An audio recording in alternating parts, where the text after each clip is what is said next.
Hello అండి, జై శ్రీకృష్ణ. కొలత బ్లౌజ్ కొలిచే విధానం ఈరోజు చూద్దాము. ముందుగా మనం లెంత్ కొలవాలి. బ్లౌజ్ యొక్క వెనక పార్ట్ యొక్క లెంత్ 13.5 ఇంచులు ప్లస్ 1 ఇంచు 14.5 ఇంచులు. ఆ తర్వాత నడుము కొలవాలి. ఇవన్నీ ఎలా రాసుకోవాలో నేను నడుము అని చెప్పంగానే రాసి పెట్టుకోండి మీరు ఏవేవి కొలవాలి అనేది. నేను లెంత్ ఎక్కువ అవుతుందని ఓన్లీ చూపిస్తున్నాను. నేను రాసి పెట్టుకున్నాను. పేపర్లో చూసినట్టయితే కనుక మీకు కనిపిస్తుంది. ఓకేనా. వెస్ట్ నడుము 33 ఇంచెస్, 4 భాగాలు చేస్తే 8.5 అవుతుంది ఒక పార్ట్. ఇది ఛాతీ చెస్ట్ 9.5 ఇంచులు, ఒక పార్ట్ 9.5 ఇంచులు అవుతాయి. 4 భాగాలు 38 ఇంచులు అవుతుంది. అంటే ఇది 38 చెస్ట్ బ్లౌజ్ అన్నమాట. ఇప్పుడు ఆర్మ్ రౌండ్ అంటే చంక చుట్టు కొలత కొలుచుకోవాలి.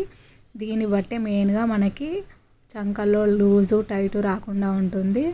బట్ట మిగలకుండా కుట్టటము అదంతా ఇక్కడే మెయిన్ ప్రాసెస్ అన్నమాట. 8.5 ఇంచులు.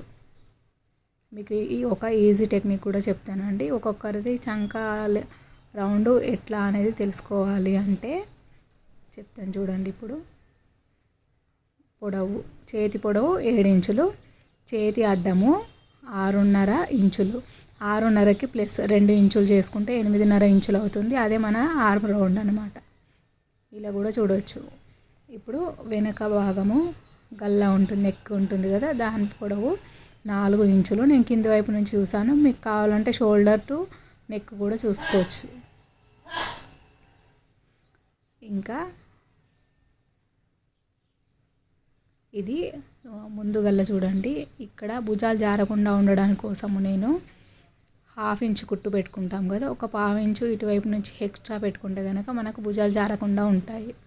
ఆ 3/4 ఇంచు పట్టుకొని మిగతాది కొలిస్తే మనకి 6 ఇంచులు ఉంటుందండి నెక్. ఇక్కడ కుట్టు కోసము, ఇక్కడ కూడా కుట్టు కోసం ఒక 1/2 ఇంచు వదిలిపెట్టేసేయాలి. మొత్తం 6.5 ఉంది. 6 ఇంచులు సరిపోతుంది.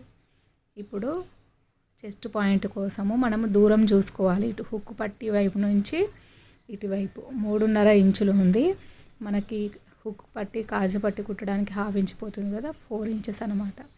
ఇప్పుడు షోల్డర్ నుంచి పాయింట్ ఎక్కడ ఉంటుంది అక్కడ చూసుకోవాలి. 10.5 ఇంచులు. ఇది మన పాయింట్ కోసం అన్నమాట. ఇంకా ఇది కటోరీ బ్లౌజ్ కాబట్టి టక్స్ యొక్క పొడవు 3 ఇంచులు ఉందండి. ఇది 2.5 ఇంచులు సరిపోతుంది. ప్రిన్స్ కట్కైనా కూడా, క్రాస్ కట్, సాదా దేనికైనా 2.5 సరిపోతుంది. ఓకేనా. అన్ని కొలతలు తీసుకున్నాము. ధన్యవాదాలు.